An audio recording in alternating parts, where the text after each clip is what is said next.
जय श्री राम। सत हनुमान। हमारे गुण और अवगुण हमारी पहचान होते हैं, पर कभी कभी हम किसी एक खास गुण या अवगुण में इतना गहरा डूब जाते हैं कि उस गुण या अवगुण की पहचान ही हमसे होने लगती है। जैसे कि बहुत क्रोध करता है तो हम कहते हैं अच्छा वो जो बड़ा गुस्सा वाला है। कोई बहुत मीठा बोलता हो तो हम कहते हैं बोली हो तो वैसी हो, बोलो तो इतना मीठा बोलो। तो हमारे गुण और अवगुण हमारी पहचान होते हैं, लेकिन कभी कभी हमें एहसास नहीं होता कि हम खुद उन गुणों और अवगुणों की पहचान बन गए हैं। हमने उन्हें इतना गहरा अपना लिया है। तो राम कथा के जितने पात्र हैं वे सभी अपने अपने गुणों का प्रतिनिधित्व कर रहे हैं। राम शक्ति और मर्यादा का प्रतिनिधित्व करते हैं। भरत भावुक हैं, भावना उनका गुण है, किंतु भावना के साथ साथ वे विवेकवान हैं। अपने विवेक का साथ नहीं छोड़ते, ठंडे दिमाग से निर्णय लेते हैं।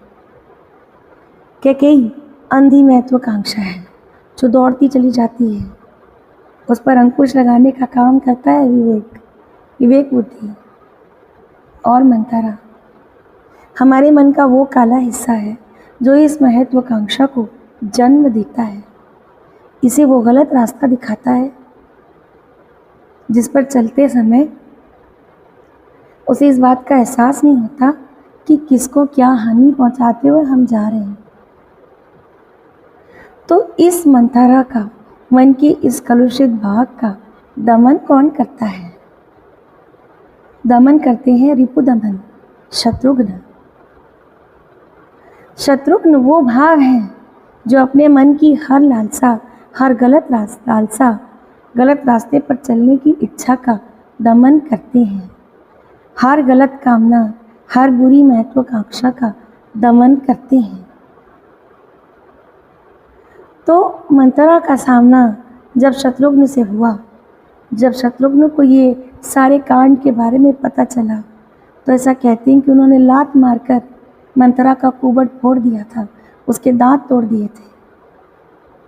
तो अपने मन में जब कोई ऐसी तीव्र इच्छा उठती है जो गलत है और हमें गलत रास्ते पर लेकर जा रही है, तो उस इच्छा को मारना, उसका दमन करना भी उतना ही आवश्यक होता है। तो मन की मंथरा पर शत्रुघ्न का प्रहार जब होता है तभी वो हारती है। हमारे शत्रु हैं हमारी गलत महत्वाकांक्षाएं, हमारे अवगुण। तो रिपुदमन, शत्रुघ्न जब उन पर प्रहार करते हैं तो वो नष्ट हो जाती हैं। तो आज की कथा सुनते समय ईश्वर से अपने मन में दमन के भाव की प्रार्थना करिए। वो साहस मांगिए कि अपनी गलत इच्छाओं को, अपने अवगुणों को ढूंढकर उनका दमन करने का हम काम कर सकें। सुनी शत्रुघ्न मातु कुटिलाई, जरहि गात रिस कछु न बसाई। तेहि अवसर कुबरी तहाँ आई, बसन विभूषण विविध बनाई। माता की कुटिलता सुनकर शत्रुघ्न जी के सब अंग क्रोध से जल रहे हैं, पर कुछ वश नहीं चलता। उसी समय भांति भांति के कपड़ों और गहनों से सजकर कुबड़ी मंथरा वहाँ आई। उसे सजी हुई देखकर लक्ष्मण के छोटे भाई शत्रुघ्न जी क्रोध में भर गए, मानो जलती हुई आग को घी की आहुति मिल गई हो। उन्होंने जोर से तक कर कुबड़ पर एक लात जमा दी। होमगी लात तकी कुबर मारा, परी मोह भर मही करत पुकारा। वो चिल्लाती हुई मुंह के बल जमीन पर गिर पड़ी। उसका कुबड़ टूट गया, कपाल फूट गया, दांत टूट गए, मुंह से खून बहने लगा। वो कराहती हुई बोली, हाय दैव, मैंने क्या बिगाड़ा किसी का जो भला करते हुए भी मैंने बुरा फल पाया। उसकी ये बात सुनकर और उसे नख से शिका तक दुष्ट जानकर शत्रुघ्न जी झोंटा पकड़कर उसे घसीटने लगे। झोंटा यानी कि बाल पकड़कर उसे घसीटने लगे। तब दयानिधि भरत जी ने उसे छुड़ा दिया और दोनों भाई तुरंत कौशल्या माँ के पास गए। कौशल्या जी मैले वस्त्र पहने बैठी हैं, चेहरे का रंग बदला हुआ है, व्याकुल हो रही हैं, दुख के बोझ से शरीर सूख गया है। ऐसी दिख रही हैं मानो सुंदर सोने की कल्प लता को वन में पाला मार गया हो। भरत ही देखी मातु उठी धाई, मूर्छित अवनी परी जई आई। देखत भरत बिकल भय भारी, परे चरण तन दशा बिसारी। मातु तात कहाँ देहि दिखाई, कहाँ सिय राम लखन दो भाई। कैकेयी कत जनमी जग बाजा, जो जनमी तभई काहे न बाझा। कुल कलंक जहि जन्मेउ मोहि, अपजस भाजन प्रिय जन द्रोही। कोटि भुवन मोहि सरिस अभागी, गति असी तोरी मातु जेहि लागी। पितु सुरपुर बन रघुबर केतु, मैं केवल सब अनरथ हेतु। दिग मोहि भयउ बेनु बन आगी, दुसह दाह दुख दूषण भागी। मातु भरत के बचन मृदु, सुनि पुनि उठी संभारी। लिए उठाई लगाई उर, लोचन मोचती बारी। सियावर राम जय जय राम, मेरे प्रभु राम जय जय राम। भरत ही देखी मातु उठी धाई। भरत को देखते ही माता कौशल्या जी उठकर दौड़ी और चक्कर आ जाने से मूर्छित होकर पृथ्वी पर गिर पड़ी। ये देखते ही भरत जी बड़े व्याकुल हो गए और शरीर की सुध भुलाकर चरणों में गिर पड़े। फिर बोले, माता पिताजी कहाँ हैं, उन्हें दिखा दे। सीता जी तथा मेरे दोनों भाई श्री राम लक्ष्मण कहाँ हैं।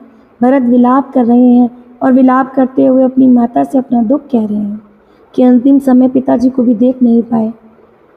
सीता जी और दोनों भाइयों से बिछुड़ गए हैं।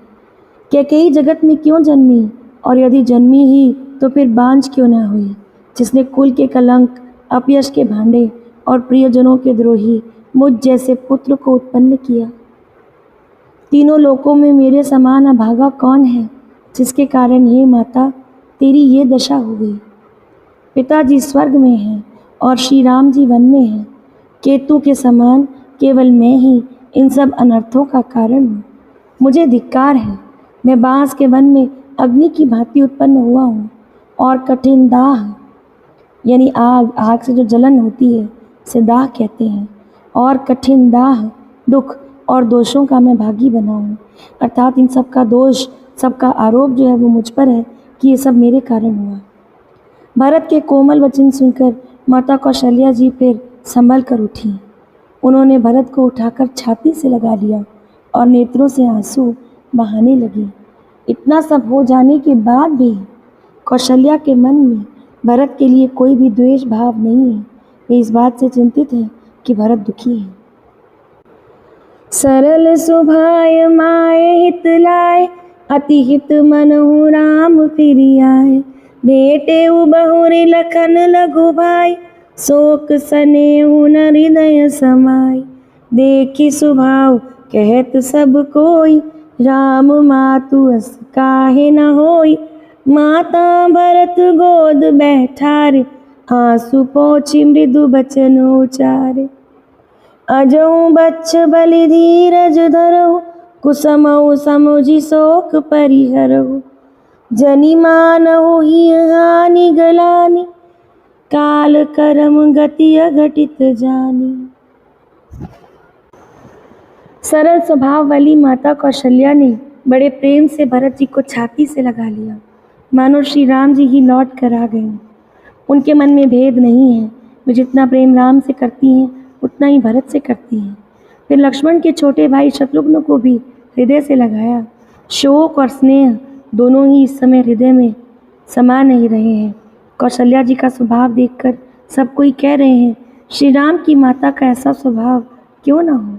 माता ने भरत जी को गोद में बैठा लिया और उनके आंसू पोंछकर कोमल वचन बोली, हे वत्स, मैं बलैया लेती हूँ, तुम अब भी धीरज धरो। बुरा समय जानकर